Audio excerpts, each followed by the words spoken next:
पटना के बड़े प्राइवेट अस्पताल के अंदर चंदन मिश्रा नाम के एक व्यक्ति को गोली मारने के लिए 5 लोग पहुंचे थे।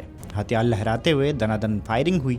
चंदन मिश्रा खुद हथियारों से खेलता था, लेकिन अस्पताल में निहत था और बीमारी से लाचार था तो शिकार बन गया, जिसके बाद मामला चर्चा में है। कुख्यात अपराधी चंदन मिश्रा की गुरुवार सुबह पटना में गोली मारकर हत्या कर दी गई।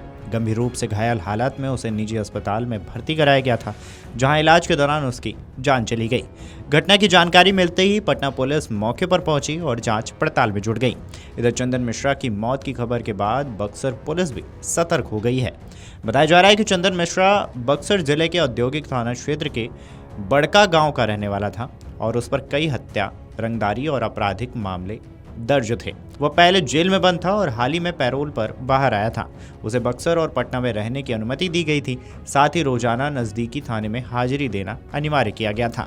सूत्रों के मुताबिक वो पटना में अपने पिता के ऑपरेशन के सिलसिले में आया हुआ था, जहां अज्ञात हमलावरों ने उसे निशाना बनाकर करीबन 5 गोलियां दागी। घटना के बाद इलाके में सनसनी फैल गई है। अब इस पूरे मामले पर बिहार डीजीपी ने क्या कुछ बोला है, पहले उनका ये बयान सुन लीजिए। ये बड़ी दुखद घटना है, क्योंकि पारस जो एक काफ़ी प्रसिद्ध अस्पताल है पटना का, उसके एकदम हॉस्पिटल के अंदर हुआ है।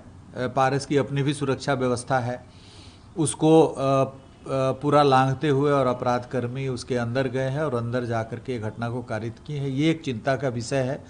इस संबंध में हम लोग पारस की सुरक्षा व्यवस्था का भी जायज़ा लेंगे कि क्यों ऐसा हुआ, कौन लोग ड्यूटी पर थे, और पारस जो प्रबंधन है उसका ध्यान आकृष्ट करेंगे।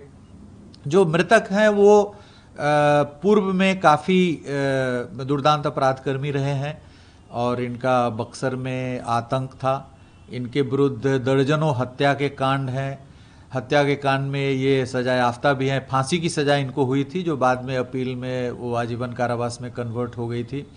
उसके अलावे भी इन पर कम से कम 3 दर्जन कांड अभी भी ट्रायल में है। तो ये खुद भी एक सातिर अपराध कर्मी रहे हैं, बक्सर के आतंक रहे हैं। अभी ये पेरोल पे इलाज कराने के नाम पर ये आए थे। इसकी भी जांच की जाएगी कि वास्तव में इलाज इनका कुछ होना था या इलाज का बहाना बना करके अपने किसी गतिविधि को अंजाम देने के लिए आए थे। ऐसा बताया जा रहा है कि ये पाइल्स का ऑपरेशन कराने के नाम पे शायद बाहर आए हैं। तो देखना पड़ेगा कि इनका पाइल्स का ऑपरेशन हुआ नहीं हुआ, तो ये सब जांच का विषय है। ऐसा पता चल रहा है कि कुछ विवादित जमीन पर जो कुछ दूसरे लोग भी उसको लेने के लिए उद्यत थे, और जो मृतक हैं ये भी कुछ जमीन के कारोबार में हाल के दिनों में अपराध जब संसीमित हो गए हैं, आजीवन कारावास कन्विक्ट हो गए हैं, उसके बाद इनके समर्थक ये स्वयं जमीन के धंधे में भी हैं। उसका भी पता लगाया जा रहा था कि कौन सा जमीन है। चंदन मिश्रा और शेरू सिंह की जोड़ी बक्सर जिले में दहशत का पर्याय मानी जाती थी। 21 अगस्त 2011 को भोजपुर जिले में चूना भंडार के मालिक राजेंद्र केसरी की दुकान पर ही गोली मारकर हत्या की गई थी। बताया जाता है कि हत्या से पहले उनसे रंगदारी मांगी गई थी। इस घटना के बाद इलाके के व्यापारियों में दहशत फैल गई। इस मामले में शेरू सिंह, चंदन मिश्रा समेत दूसरों के खिलाफ एफआईआर दर्ज की गई थी।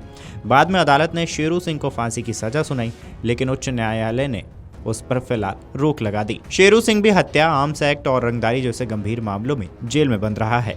उस पर जेल के अंदर से रंगदारी मांगने के आरोप लग चुके हैं। औद्योगिक थाना अध्यक्ष संजय कुमार ने घटना की पुष्टि करते हुए बताया कि गुरुवार सुबह चंदन मिश्रा को गोली मारे जाने की सूचना मिली है। इस मामले में पटना पुलिस ने समन्वय स्थापित कर विस्तृत जानकारी ली जा रही है। घटनास्थल की घेराबंदी कर सुराग जुटाए जा रहे हैं। हत्या के पीछे किन कारणों से वारदात को अंजाम दिया गया है, इसका पता लगाया जा रहा है। Video desk amarujala.com। अगर आप ये वीडियो YouTube पर देख रहे हैं तो हमारे चैनल को सब्सक्राइब कर बेल आइकन दबाएं, और Facebook पर देख रहे हैं तो हमारे पेज को लाइक करें।